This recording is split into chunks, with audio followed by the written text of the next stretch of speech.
And how do we answer that question? You can't get answers in a tweet on Face the Nation. We try to separate the noise from the news. You need to be able to have an actual conversation. What is your role in the Sinaloa cartel? CBS Reports investigates why the war on drugs isn't working, funding cartels. Tonight at 9:30 on the free CBS News app.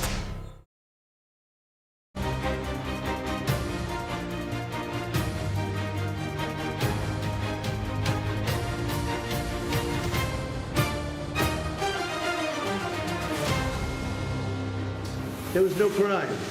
The crime is against me. This has to do with election interference, plain and simple. We've got 45 days here to do our work, and someone wants to continue to string this out. It is going to be difficult for my Republican friends to keep calling President Biden feeble while he continues to take Speaker McCarthy's lunch money in every negotiation. LaFonza Butler has spent her career fighting for the rights of women and working people. She's herself succeeding a trailblazer by breaking more barriers. Hello, I'm Weijia Jiang in Washington. Welcome to America Decides. Former President Donald Trump attended the start of his civil fraud trial in New York City today. The former president, the Trump Organization, multiple executives, and 2 of his children are accused of committing widespread fraud. New York Attorney General Letitia James is seeking $250 million and multiple sanctions, which would limit their ability to do business in the state. The former president had this to say at the courthouse about the case. Hey, it's a terrible, terrible thing. This was for politics. Now, it has been very successful for them because they took me off the campaign trail. Because I've been sitting in a courthouse all day long instead of being in Iowa, New Hampshire, South Carolina, or a lot of other places I could be at. This is a horrible situation for our country. It's never happened before.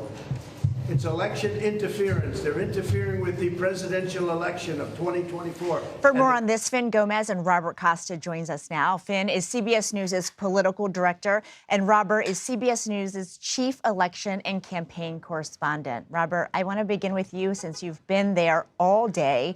Take us inside and first catch us up on what happened in court today. Just so good to be with you and Finn. Inside the courtroom today, I sat just steps behind former President Donald Trump. And when he entered that courtroom, the tension in the room was apparent. He walked right past the Attorney General of New York, Letitia James, did not look at her at all, just went straight to his seat with his legal team. He was also joined by his political advisors like Jason Miller and Stephen Chung, underscoring that he's in a legal battle and a political battle at this moment. And he sat through all of these presentations by the prosecutors in this civil case, the government bringing their arguments about how, in their view, he committed fraud year after year in terms of his valuation. I saw him shake his head, put his arms across his chest, and he lashed out about the proceedings to reporters in the hallway during the break moments. And Robert, I'm so glad you brought up the political impact of this because, Finn, Trump didn't have to even show up today in court. It's not typical that we hear from a defendant during the trial. Why do you think, it was important for him to do that? What's he trying to get out of this?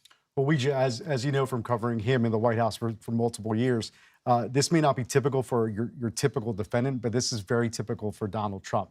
He's leaning into the political argument that he's trying to make, that this is taking him off the campaign trail. This is his version of election interference into his own campaign this time around. He's trying to change the narrative, make it more beneficial to himself and to his campaign, but also to try to rally his troops, rally his base voters to say, look at what they're doing to me. This is clearly, in what he's saying and speaking multiple times to press, it is about politics. And everything he said was a page from a pretty classic Trump handbook about how this is a political witch hunt. But here's what New York Attorney General Letitia James has to say about the timing, which, of course, Trump and his allies are questioning because they say if this wasn't political, she would have brought these charges on way sooner. Let's take a listen. My message is simple. No matter how powerful you are, no matter how much money you think you may have, no one is above the law. And it is my responsibility and my duty and my job to enforce it. Robert, how is the Trump team trying to dismantle James's argument about why she's bringing forth these charges? And how is this playing out in the campaign, especially as we look at the Republican candidates and as they're trying to get Trump out of the way? It's not really having an impact, at least so far, based on my reporting and conversations with Trump's rival campaigns, because they see in all of this litigation and all of these legal challenges a potential political risk for them if they go after Trump on these fronts. They don't want to alienate him and his voters should they need them down the line, so there's a bit of a hands-off approach politically. Legally, this is a different kind of situation for Trump and his lawyers than we have with the federal cases on classified records and on January 6th. In this particular instance, it's a civil lawsuit. So a lot of money's on the line. Trump's being sued for $250 million by the state of New York. At the same time, the future of his business is a business that is so central to his public persona, his family, is now at risk because the government is saying here in their argument that everything the Trump organization has done in terms of valuation, in terms of how it secures loans, in terms of how Trump comes up with his own net worth, that's fraudulent. And if a business has been operating under the pretenses of fraud for years, then it shouldn't be able to operate anymore in the state of New York. So for Trump, win or lose the nomination or the presidency in 2024, the Trump organization, I used to go up to see him at the 26th floor of Trump Tower to interview him years ago, a decade ago. This is someone who has the company so intertwined with his politics and his life. That's why he showed up voluntarily today, I'm told by his associates. He wanted to be here defensively to defend what he has done and his own company. And it's an important distinction, Robert, that you make, that this is a civil fraud trial. Of course, he also faces criminal charges that the DOJ has brought against him. On 60 Minutes, the Attorney General was asked what he would do if President Biden asked him to take action on the Trump investigations. And here's what he had to say. Let's listen. I am sure that that will not happen, but I would not do anything in that regard. And if necessary, I would resign. But there is no sense that anything like that will happen. Have you ever had to tell him hands off these investigations, Mr. President? No, because he has never tried to put hands on these investigations. So, Finn, we just heard from Garland. We hear often from President Biden that he is completely separate from whatever the DOJ does. Do you think that's enough? Does the public believe that these Trump investigations have nothing to do with the 2024 presidential race? I think half the public probably believes that. I think if you look at the Republican side of the field, if you will, they probably believe an alternate narrative, and that is the one that I think you're hearing from Trump and the Trump campaign, which is this is done for a political calculus. There's a political motivation for this, but as you've seen the Attorney General, they're trying to draw a line and be frank and show that contrast. And I think there's also a contrast between this administration, what they're trying to showcase, and what they think is the big difference between this administration and the previous one, the Trump administration, where where there was the allegations of that influence, the allegations of that push to have the Attorney General. If you recall, Bill Barr's the push on Bill Barr by the former president to do some of these similar type of investigations. So I think the Biden administration is trying to really denote that line. And Robert, with so many Trump investigations, should the public get used to seeing what we saw today? Trump sitting in a courtroom, preparing to make remarks every chance he gets, because this is going to be a long road ahead with so many indictments he faces.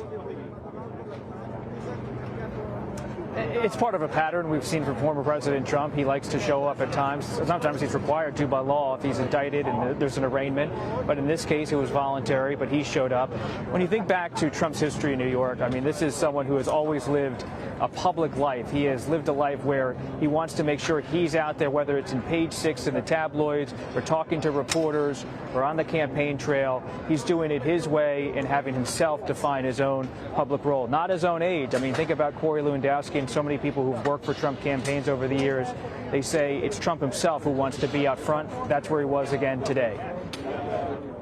Okay, Robert, Costa, thank you so much. Finn Gomez, always great to see you both. Appreciate it.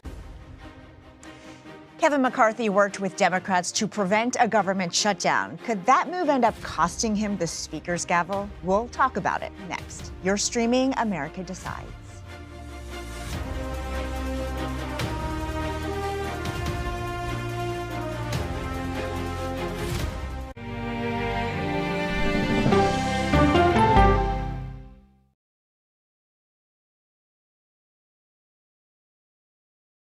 Well, let me start with this. This really happened. Have you told the government? Did any of that make sense? What's your response? You want me to just What's keep wrong going? with that argument? What have you learned? Do you know why? Why? Why? It's time for 60 Minutes, Sunday on CBS. An original documentary from CBS Reports. Since you started La Soup in 2014, do you have any sense as to how much food you've rescued from the landfill? We've rescued 4.5 million pounds. I can't even fathom how much food that is. And that's one little person in one little city in America. We're going to call this chicken piccata. We did 450 of these meals today. This is the exact dish That you and we I are going to have. Yep. Oh, really good. Is it good? Mm-hmm. Having a plan of how to keep people fed should be in every single city. So if we eliminated food waste, could we eliminate hunger? Yes. Eating Trash, now streaming on the free CBS News app. An original documentary from CBS Reports. You had a substitute teacher that was pretty popular. What was his reputation? Everyone loved him. You had to miss a test. What did he offer to have you make up the test? He said that I can come by after school was all over and just take the exam. The blinds were down. He closed the door. The next thing I knew, he was right next to me. That's when I realized what was going to happen. Even if I wanted to scream at the top of my lungs, no one would hear me because no one was there.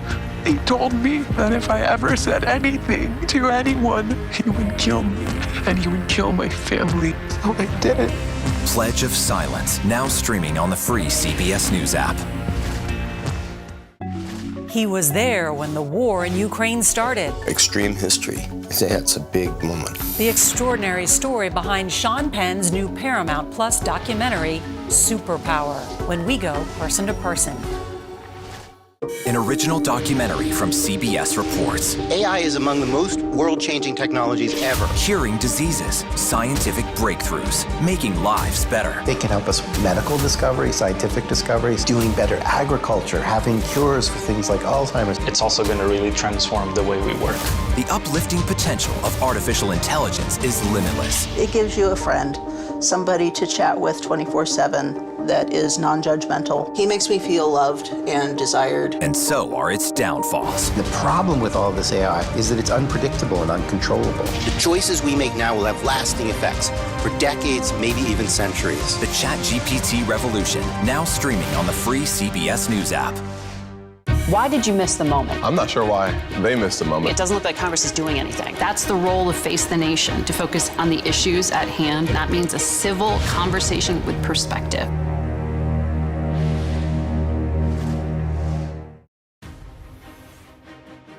Welcome back to America Decides. Even though the short-term spending bill didn't include Ukraine aid, President Biden seemed to imply that a deal was made with Speaker McCarthy to pass future funding. This afternoon, Press Secretary Karine Jean-Pierre didn't exactly offer any clarity when she was asked questions about it. Here was some of her exchange with CBS News Chief White House Correspondent Nancy Cortez. When I asked the president about the prospect of future deals with Speaker McCarthy, he said, we just made one about Ukraine. But it sounds like you're saying they didn't just make one about Ukraine. What I'm saying is that we know that there's bipartisan support, right, for Ukraine funding. Well, why would the president say that he made a deal if he didn't? I'm just saying that what we're seeing currently from Congress is that there has been, right? There has been overwhelming support. That is what the president said. A majority of Congress showing overwhelming support. Is it possible the president made a deal that you don't know about? I'm just saying that I'm not going to go beyond what the president said. CBS News congressional correspondent Scott McFarland joins us now. Scott, we have a lot to cover, but let's start there with this apparent Ukraine deal that the president may have struck with McCarthy. Do you know anything about whether they agreed on anything? Hey, Ouija, we asked the House Speaker just that question this afternoon. Was there some type of agreement made? As the speaker walks by again, it's possible he's being asked that one more time. He says no, that there's no deal cut with the White House to ensure Ukraine spending, nor has any other member of Congress announced they've heard of one or revealed one. There's two things we can tell you about it. Congressman Matt Gaetz has capitalized on the uncertainty or lack of clarity, arguing today this is one of the reasons. He's planning to bring a motion to vacate, to oust Kevin McCarthy from his speakership, saying there's a lack of clarity on a lot of things, on the deals cut to avoid the government. I'm glad you brought that up. Gaetz Let's listen to... Yep. Oh, sorry, Scott. I was just going to try to listen to some of what Matt Gaetz said today about McCarthy. It is becoming increasingly clear who the Speaker of the House already works for, and it's not the Republican conference.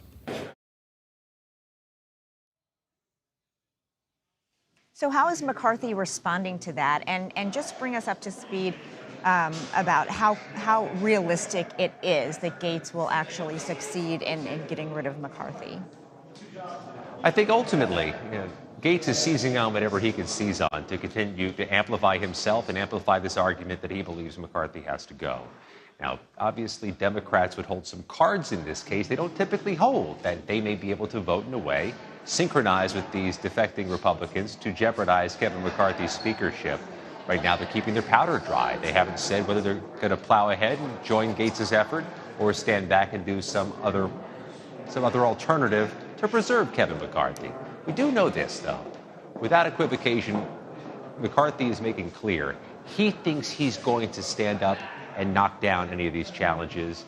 And in the meantime, it serves as a distraction during a busy legislative week, and it seeks to add acrimony to an already charged situation where members of Congress have 45 days to cut a deal they couldn't cut before this past weekend on the bigger spending issues. And acrimony is the last thing they need when it's deal-making time. But it's hard to imagine that they won't have a healthy dose of it in the next 45 days.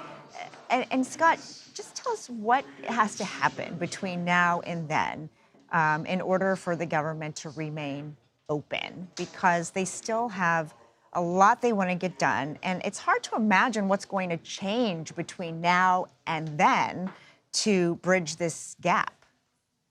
Well, there's a whole grocery list of wedge issues that need to be rectified, not one or two, but a whole bunch. But potentially the biggest one is what to do with the Ukraine funding in general. There are obviously some number of House Republicans who have a hesitation, if not a rejection, toward approving more Ukraine money. That's why it was stripped from the deal this weekend. But there's a bipartisan group that says it has to be done and has to be done before November. Take a listen to one of them, Congresswoman Abigail Spanberger from Virginia. We have to make sure that we are clearly outlining what we will make available to them in the future and continuing with the support that we give them as they are fighting for their own country, for their freedom. Once Ukraine was invaded, the United States played an extraordinary role in leading efforts initially to sanction Russia and also to provide the extraordinary and very necessary aid to Ukraine that not only has the United States provided, but our partners throughout the world. And so the risk that exists the longer we wait is that we might allow for some amount of doubt. That's why some of this could just be intractable, because you've got Republicans and Democrats split on something as big and pressing as Ukraine funding. Forget the other things that are tying them up. All of this has to get rectified in a month and a half in a Congress that seems jammed up on so much. I'm glad you brought us back to Ukraine, Scott, because I got this sense from McCarthy that he was trying to attach funding for border security to any new aid for Ukraine, which I don't believe was on the table before. Is that true? At a minimum, it's a rhetorical argument that he's trying to make, that the Democrats and perhaps the White House are too fixated on Ukrainian security and not enough on American security. It certainly serves the purposes of him trying to get his border security measures passed. Some of the border security measures are just non-starters with Democrats, the White House, and the Senate, including infusing billions more taxpayer dollars into the border wall. But this Ukrainian issue is going to surface before the next deadline. There's been some emphasis put by Democrats and some Senate Republicans that money is needed yesterday. much less by November 15th or November 17th. I expect that to command a lot of the bandwidth in Congress as this week begins. And Scott, as if there wasn't enough drama in those halls already, I want to ask you about Congressman Jamal Bowman, who pulled a fire alarm, he says, to escape the room, to get out physically. Can you bring us up to speed about whether he's going to face consequences for that and what that might look like if he does? CBS News can confirm there's both a House Administration Committee and a U.S. Capitol Police investigation underway into what happened Saturday in the Cannon House office building across the street. Republicans are accusing Bowman of deliberately pulling that fire alarm to delay what was some pretty tense and hectic proceedings on that continuing resolution. Bowman has apologized, said he did it mistakenly trying to get through a door as he rushed to votes, but we'll see where the investigation leads. He, by the way, is a former middle school principal. All right, Scott McFarland, thank you for all of your reporting, as always. California Governor Gavin Newsom is choosing LaFonza Butler to fill the late Dianne Feinstein's vacant Senate seat. We'll break that down next. You're streaming America Decides.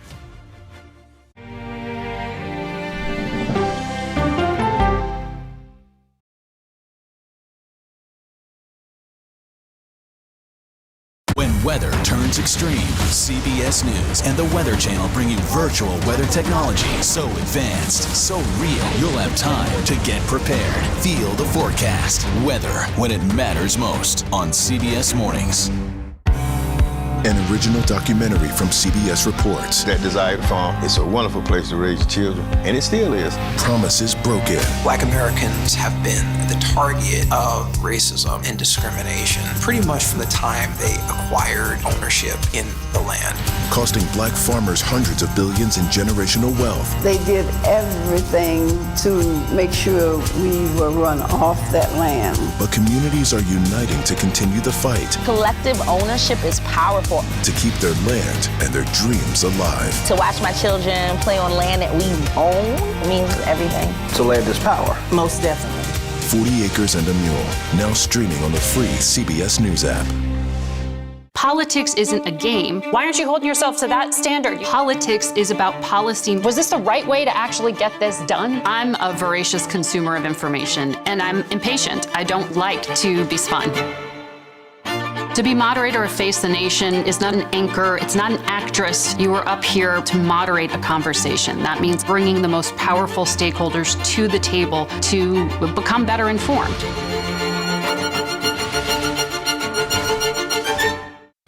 America Decides, taking you inside American democracy. The most important stories on a day-to-day, hour-to-hour basis. You're going to hear a lot of reporting. It is clearly a pivotal moment. Gun control, the economy, education. Both sides of the political aisle fight it out for power. Bringing you the analysis that you need. Thoughtfully, with context. Be part of the conversation. On CBS News Streaming. Welcome to America Decides. She is a beloved American icon and head of a media empire. But is Oprah Winfrey happy? How do you define happiness? Yeah, I call it happierness. Find out when we go person to person. An original documentary from CBS reports. It was genocide, a deliberate effort by the United States government to eliminate the food source that was relied upon by Native American tribes. American bison were slaughtered and Native Americans displaced. And that's how tribes were subjugated to reservations and our lands were taken. But now, through conservation efforts at Yellowstone, Buffalo provided everything that we needed. Now they need help. A herd grows. We need to step up and help them. And a culture is reborn. When the buffalo return and come back, that's when our tribe will begin to heal. Yellowstone Bison Revival, now streaming on the free CBS News app.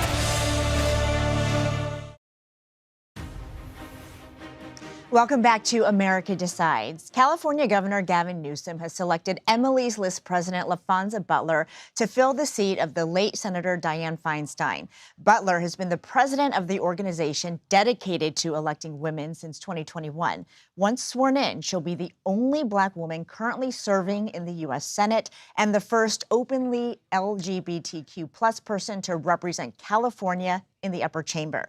Joel Payne and Maura Gillespie join us now. Joel is a CBS News political contributor and the chief communications officer for Move On. And Maura is the founder of Blue Stack Strategies and the former advisor to Speaker John Boehner and former Republican Congressman Adam Kinzinger. Joel, I want to start with you, but first let's take a listen to why Governor Newsom says he chose Butler. Everything that she's been advocating for in the last few years meet this moment as it relates to rights regressions, issues of civil rights and issues of LGBTQ rights, women and girls, issues related to voting rights. She's been on the front end of all of these things. So when you heard his choice, were you surprised or did this make sense? I think certainly this was a welcome surprise by many folks within the kind of Democratic progressive ecosystem. Ms. Butler is very well respected. As you mentioned, she's the president of Emily's List. She's a former close advisor to Vice President Kamala Harris. And she's a really experienced political organizer in the state of California. She's a known entity. She does kind of check the boxes that Governor Newsom wanted to with finding an African-American woman, a woman of color. Also, without dipping his toe or kind of putting his thumb on the scale in the ongoing Senate primary where you have Barbara Lee, Adam Schiff, Katie Porter all competing. So this kind of allows him to do all those things at once.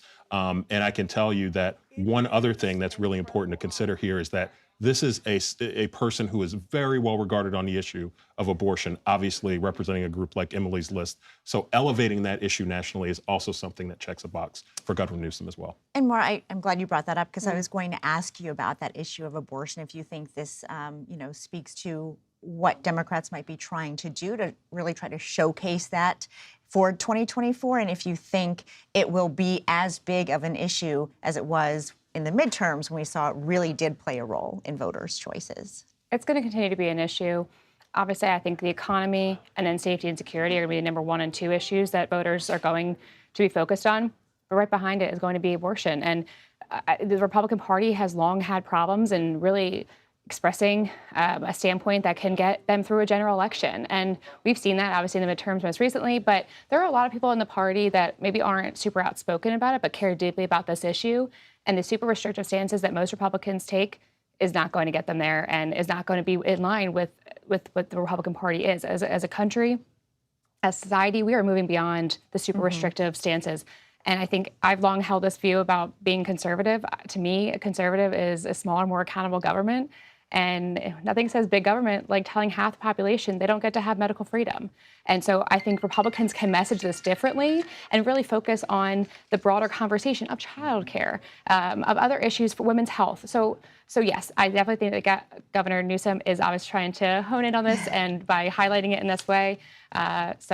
But Republicans will have to push back on that for sure. But Joel, Butler doesn't live in California right now. She lives not far from here in Maryland. And I know that she's received some criticism for that. Is that going to be a hindrance as she, starts to serve the state of California? Not for me. She's a fellow Marylander. Well. I am too. No, I'm just teasing.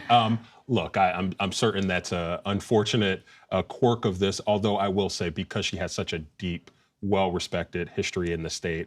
This is somebody who I think led the fight for $15 minimum wage in the state of California. She's a very well-known entity.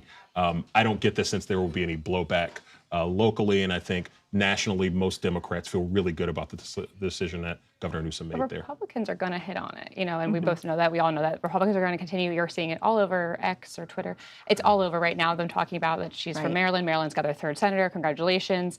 And so I think that question is going to continue to come up is this a position to make history with this nomination, or are you trying to put the best person in the position to do the job? And Governor Newsom is going to be asked that question, I think, time and time again. I'd point out also, you got Mitt Romney, who represents Utah, who was the governor of Massachusetts before. You've had Hillary Clinton represent New York in the Senate very well from Illinois. So it's not uncommon to have these types of cross-state representations. Point taken. It's not new or unprecedented. I want to turn to the 2024 presidential election because recently President Biden said he did not support a no-labels candidate, and I want to quickly listen to what he had to say. Your former Senate colleague, Joe Lieberman, says he is upholding democracy by working with an organization called No Labels to pursue a potential third-party candidacy. Is he? Well, he has a democratic right to do it. There's no reason not to do that. Now, it's going to help the other guy, and he knows. So that's a political decision he's making that I obviously think is a mistake. So aside from how realistic it is, I mean, I want to ask you if you think it's too late. Is it too late to see a third-party candidate, or is it a possibility at this point? Well, I think it's certainly a possibility. And look, as the president said, there's nothing to stop No Labels from getting on the ballot. I represent Move On. Move On is very opposed to the No Labels bid, just for full disclosure. I think I would point out is, the president talked about Joe Lieberman there. You can go back 20 years to Joe Lieberman, who was on the Gore-Lieberman ticket, where Ralph Nader swung the election to George W. Bush. And I'm sure you're going to hear a lot of Democrats reminding Joe Lieberman and his supporters at No Labels of that. And Maura, do you agree with the president that it could help the GOP? It's interesting because you have the No Labels talking about a third party, but then you also now have RFK Jr. also exploring a third party option. So what does that create? And I think it could be damaging to both sides, truly. And we don't know where we're going to be at 2024. We don't necessarily even know our candidates. Yes, President Biden has said he's running, but some people think that Governor Newsom is actually setting himself up to run, and that President Biden will step down and say that he's not actually running for re-election. So there's a lot that could still be uncovered as we get through. So a third party, I mean, it could have its own primary issue between RFK Jr. and the No Labels nominee. So well, we do know that we will see you guys both back here because there's a lot to talk about. So Maura Gillespie and Joel Payne, thank you so much. That does it for today, but you can stream America Decides Monday to Thursday at 5 p.m. Eastern. You're streaming CBS News.